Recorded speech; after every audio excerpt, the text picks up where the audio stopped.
একটু এইদিকে আসো তো।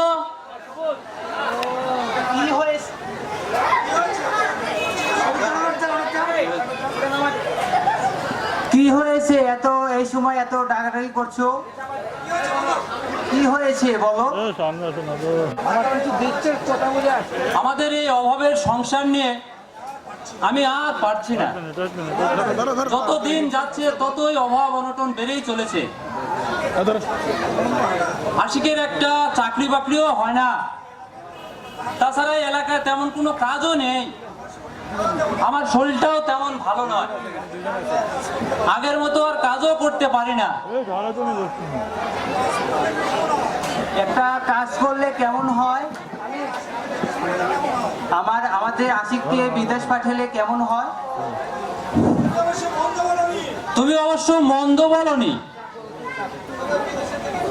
তবে বিদেশ যেতে তো অনেক টাকার দরকার। এত টাকা আমরা কোথায় পাবো বলো? প্রায় 5 থেকে 6 লক্ষ টাকার প্রয়োজন। কেন আমার এই বাড়িটা বন্ধক রেখে এবং পাশে এনজিও থেকে লোন 3 লক্ষ টাকা লোন নিয়ে আমার ছেলেদেরকে বিদেশ পাঠালে কেমন হয়? কথাটা অবশ্য মন্দ বলনি। আশিক বিদেশে গেলে মানে মাসে মাসে তো অনেক টাকাই কামাই হবে, তাহলে আমরা ওই ঋণ পরিশোধ করতে পারবো। তাহলে তুমি আশিক আর বৌমাকে একটু ডেকে নিয়ে আসো, তাদের সাথে পরামর্শ করি।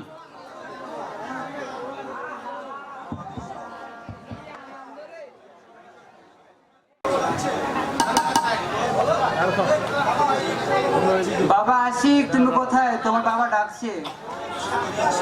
বৌমাকে সাথে নিয়ে আসো। বাবা কি হয়েছে? বাবা আমাকে ডাকছো কেন?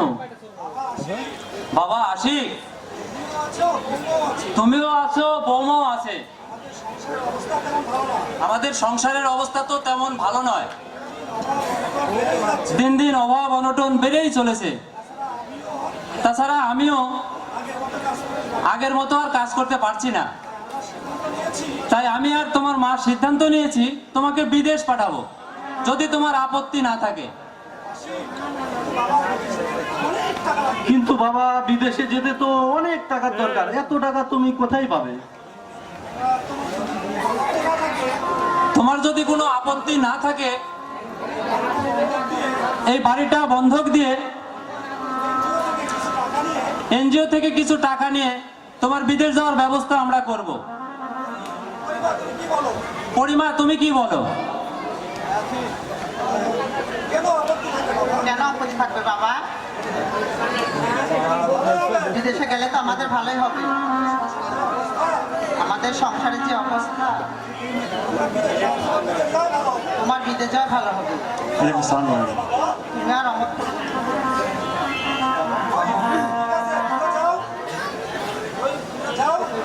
ঠিক আছে, তোমরা যাও, আমি সব ব্যবস্থা করছি। ঠিক আছে বাবা।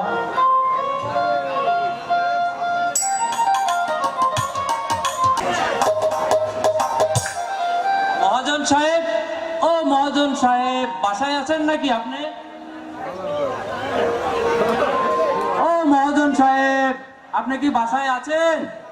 আরে রহিম মিয়া, কি অবস্থা তোমার? তুমি কেমন আছো?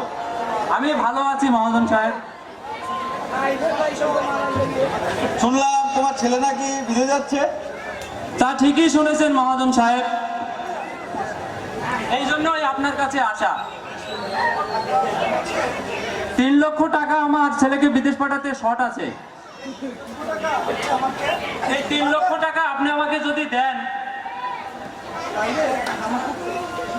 তাহলে আমার খুব উপকার হয়। তবে দিতে পারি এক শর্তে। ওই বাড়ির দলিল দিতে হবে আমাকে। প্রতি মাসে আমাকে 40,000 থেকে সুদ দিতে হবে। আর 1 মাসে যদি সুদ দিতে না পারো, ওই জমি আমার নামে লিখে দিতে হবে। ঠিক আছে মহাজন, আমি আপনার স্বার্থে রাজি। আমি দলিল সঙ্গে করে নিয়েই এসেছি। এই নেন আপনার দলিল, আমাকে টাকা দেন। এই নাও টাকা, কিন্তু আমার সত্য যেন কখনো ভুলে না যাও। ঠিক আছে মহাজন সাহেব, মনে থাকবে। আমার ছেলের জন্য আপনি একটু দোয়া করবেন। ইনশাআল্লাহ ভালো থাকবে তোমার ছেলে।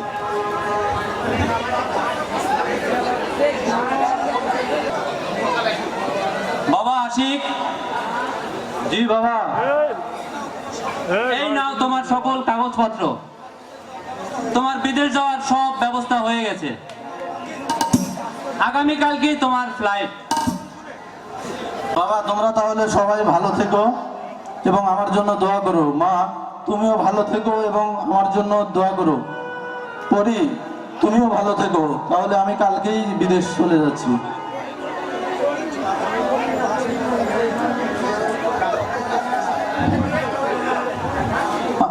আমি যেন বিদেশ গিয়ে তোমাদের মনের আশা পূর্ণ করতে পারি বাবা, এবং প্রতি মাসে আমি টাকা পাঠাইলে সে টাকা দিয়ে যেন আমার সংসার ভালোভাবে চলে এবং আমাদের অভাব অনটন যেন দূর হয়ে যায়। বাবা আমার জন্য তুমি দোয়া করো। মা তুমি আমার জন্য দোয়া করো।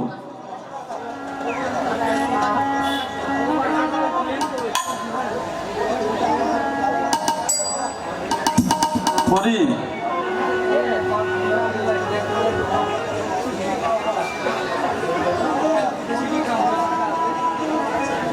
পরি তুমি আমার বাবা মাকে দেখে রেখো আর আমার মেয়েটাকে দেখে রেখো, তার সময় মতো স্কুলে পাঠায়ো এবং আমার বাবা মায়ের প্রতি তুমি খোঁজ খবর রাখো, তাদের সাথে তুমি দুর্ব্যবহার করবে না, ঠিক আছে?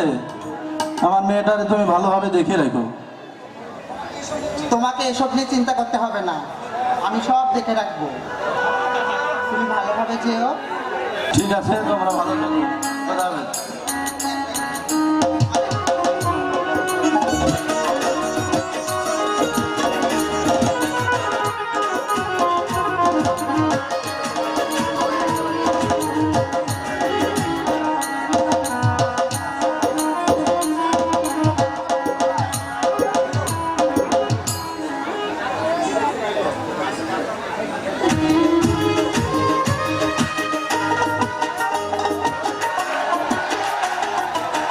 বিদেশেতে যাইবা তুমি আমায় একা রাখিয়া, বিদেশেতে যাইবা তুমি আমায় একা রাখিয়া, কেমন করে থাকবো তোমায় ভুলিয়া, কেমন করে থাকবো তোমায় ভুলিয়া।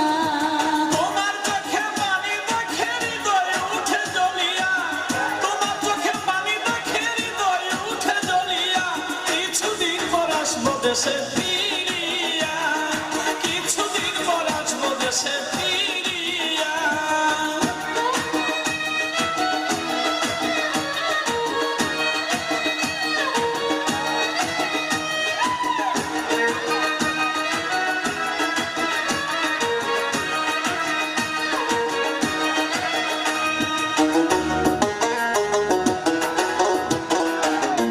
যাবো আমি এয়ারপোর্টেতে, হায়রে বন্ধু শেষ বিদায় তোমায় জানাতে।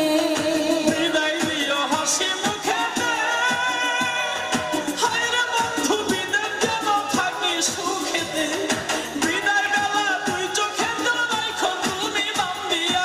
শেষ বিদায়ে তুই চোখের জল দিও একবার মুছিয়া, কেমন করে থাকবো তোমায় ভুলিয়া। কিছুদিন পর আসবো দেশে ফিরিয়া।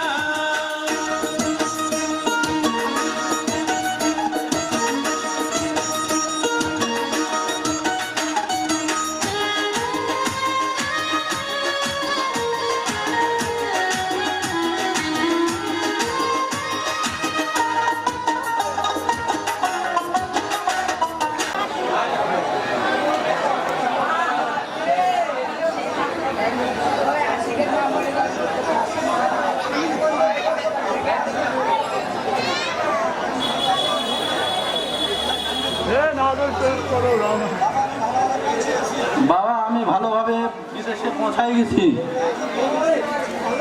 এবং আমি সুন্দর একটা কাজও পেয়ে গেছি। তোমরা দোয়া করো বাবা আমার জন্য। তোমরা সবাই ভালো আছো তো? বাবা আমরা সবাই ভালো আছি, তুমি ভালো থেকো এবং ভালোভাবে কাজকর্ম করো। ঠিক আছে বাবা, তোমরাও ভালো থেকো। আমার পরীকে একটু ফোনটা দাও। নাও পড়ে নাও। পরি, তুমি কেমন আছো?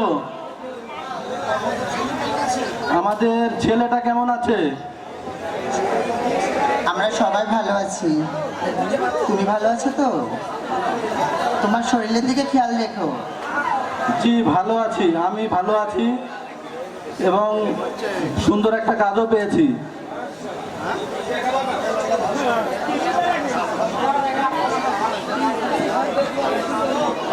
হায় রে কপাল, হায় রে কপাল আমার, প্রবাস জীবন। বাড়িতে বাড়ির লোকজন কষ্ট পাবে তাই সত্য কথাটা বললাম না। আমি যে কি কাজ করি সেটা আমিই জানি। শালা দালালের কথা শুনে কি একটা কাজে আসলাম, আজকে আমার মরুভূমির বুকের উট চড়াইতে হচ্ছে। এই চাকরি পাবো আমি জানলে আমি আগে বিদেশ আসতাম না। হায় রে জীবন, বাবা মা কষ্ট পাবে, ফ্যামিলি কষ্ট পাবে, তাই আজকে আমি তাদের মুখে হাসি ফোটাবার জন্য বুকের মধ্যে কষ্ট চেপে রেখে হলেও আমি